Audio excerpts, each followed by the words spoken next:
আসসালামু আলাইকুম। আশা করি আপনারা সবাই অনেক অনেক ভালো আছেন। ব্যাকবোন স্কুলের পক্ষ থেকে নতুন একটি ক্লাসে আপনাদের স্বাগত জানাচ্ছি। আমরা লিখিত পরীক্ষার প্রশ্নপত্র নিয়ে আলোচনা করেছিলাম। তারই প্রেক্ষিতে আজ থেকে আমরা এই পৃথিবীতে এক স্থান আছে এর মূল ভাব নিয়ে আলোচনা করব। জীবনানন্দ দাশের ম্যাক্সিমাম কবিতাগুলো হচ্ছে প্রকৃতি নিয়ে, গ্রাম বাংলার প্রকৃতির সৌন্দর্য তুলে ধরেছেন। এজন্য ওনাকে কিন্তু রূপসী বাংলার কবিও কিন্তু বলা হয়, ঠিক না? তো দেখেন, এই বিষয়গুলো নিয়ে যদি আলোচনা করতে চাই তাহলে কিন্তু কথাগুলো কমনই থাকে, সেই কমন কথাগুলো একটু আনকমন ওয়েতে আপনাকে উপস্থাপন করতে হবে। এই পৃথিবীতে এক স্থান আছে কবিতার মূল ভাব যদি আমরা দেখি, দেখেন এই পৃথিবীতে এক স্থান আছে কবিতাটি নাম আমরা প্রথমে লিখলাম, অথবা এটাকে এভাবেও লেখা যেত জীবনানন্দ দাশের বিখ্যাত রচনা অমুক গ্রন্থ থেকে এই পৃথিবীতে এক স্থান রয়েছে, এই কবিতাটি নেওয়া হয়েছে। যাই হোক, কবিতাটিতে বাংলার প্রকৃতির রহস্যময় সৌন্দর্য তুলে ধরা হয়েছে। দেখছেন, সৌন্দর্য আবার রহস্যময়, একটু হচ্ছে বিশেষণটা একটু চেঞ্জ করে দিয়েছি, তুলে ধরা হয়েছে। দেখেন একই কথায় কিন্তু, কারণ কবিতাটা পড়তে গেলে আপনারা কি দেখবেন যে গ্রাম বাংলার সৌন্দর্য বিভিন্ন উপায়ে উনি তুলে ধরেছেন। কি কখনো গাছের মাধ্যমে, কখনো শঙ্খচিলের মাধ্যমে, পানের বরজের মাধ্যমে, ইভেন শেষ পর্যন্ত হচ্ছে দেবী দুর্গার মাধ্যমে উনি তুলে ধরেছেন। সেই কথাগুলোই কিন্তু এখানে লেখা হবে।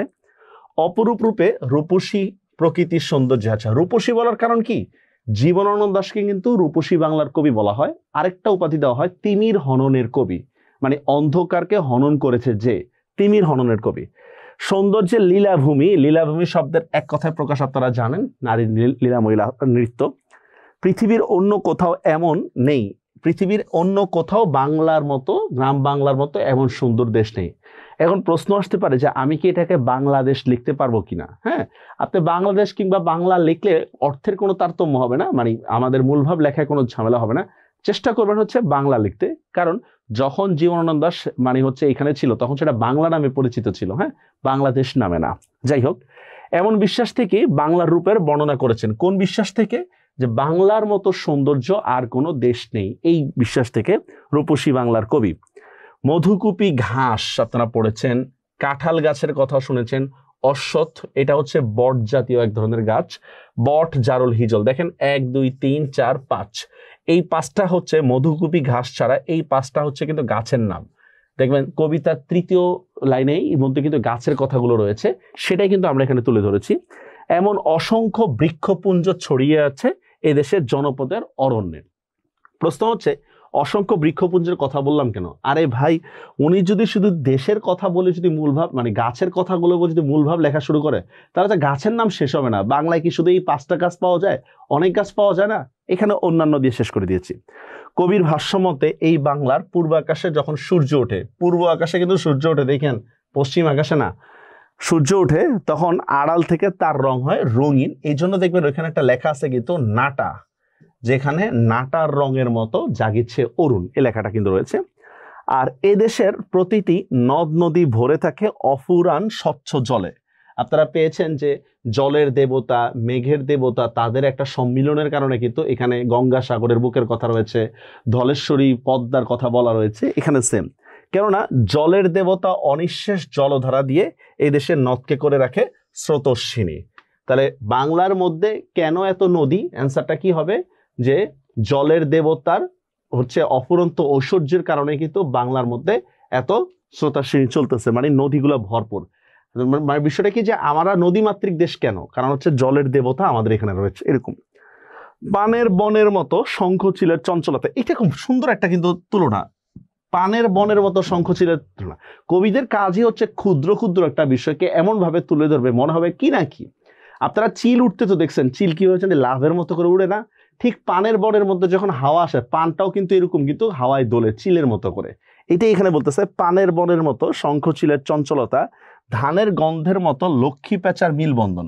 আচ্ছা, লক্ষ্মী পেঁচা তো আপনারা চিনেন, দেখছেন, অনেকে আবার মানে হচ্ছে খারাপ চোখে দেখে লক্ষ্মী পেঁচা কুসংস্কার, না আসলে কুসংস্কার এগুলা বলা। লক্ষ্মী পেঁচার মতো মিলবন্ধন, লক্ষ্মী পেঁচা যেমন অস্ফুট মানে লুকিয়ে থাকে, গ্রাম বাংলায় কিন্তু ধানের গন্ধটাও কিন্তু এমন লুকানো। আপনি মাঠ দিয়ে যান, ঘাটে যান, দেখবেন ধানের একটা গন্ধ কিন্তু আপনি অনুভব করতে পারবেন।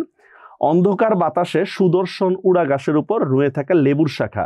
দেখেন এখানে একটা লাইন, সুদর্শন মানে হচ্ছে গুবরে পোকা, গুবরে পোকা বলতে কি সন্ধ্যাবেলা যখন পোকাগুলো উড়ে উড়ে যায় ওইটাকেও কবি একটা সুন্দর প্রতীক হিসেবে দেখতে পেয়েছেন। ঠিক আছে, উড়া ঘাসের উপর নুয়ে থাকা লেবুর শাখা, এখানে একটা লাইন, একটা উঠোনে মনে করেন একটা লেবু গাছ রয়েছে, ওই লেবু গাছটা দেখতে খুব ভালো লাগতেছে, ওইটাই কবি এখানে তুলে ধরেছে যে যেখানে লেবুর শাখা নুয়ে থাকে।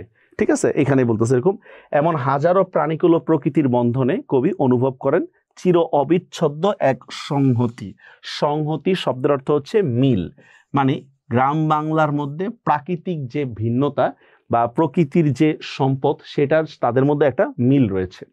তার মতে বিশালাক্ষী, বিশালাক্ষী শব্দটা বহুব্রীহি সমাস, বিশাল অক্ষী যার, বিশালাক্ষী বর দিয়েছে, বর মানে হচ্ছে আশীর্বাদ, দেবী দুর্গা আশীর্বাদ করেছে বলেই নীল সবুজে মেশা বাংলার প্রকৃতির মধ্যে শঙ্খমালা, শঙ্খমালা বলতে বাংলাকেই বোঝানো হয়েছে, শঙ্খমালা সৌন্দর্যের মতো অনুপমতা সৃষ্টি হয়েছে।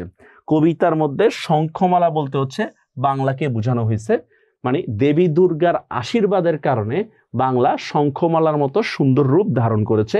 এইটাই এই পৃথিবীতে এক স্থান আছে এই কবিতার শেষ কথা। তো আপনারা আশা করি বুঝতে পেরেছেন, যেহেতু ওনার কবিতাগুলো হচ্ছে বিশেষ করে হচ্ছে গ্রাম বাংলার প্রকৃতি নিয়ে লেখা, তাই প্রায় একই রকম, তবে সব একই রকম দিয়েন না। যেমন এখানে জারুল হিজল গাছের কথা বলা আছে, আবার যেখানে আবার এগুলো নাই সেখানে আবার অন্য নাম দিয়েন না। হ্যাঁ, যেখানে যেটা আছে সেটাই কিন্তু আপনারা লিখবেন। আশা করি আপনারা বুঝতে পেরেছেন। দেখা হবে পরবর্তী ক্লাসে নতুন কোনো অধ্যায়ে। ভালো থাকবেন, আল্লাহ হাফেজ।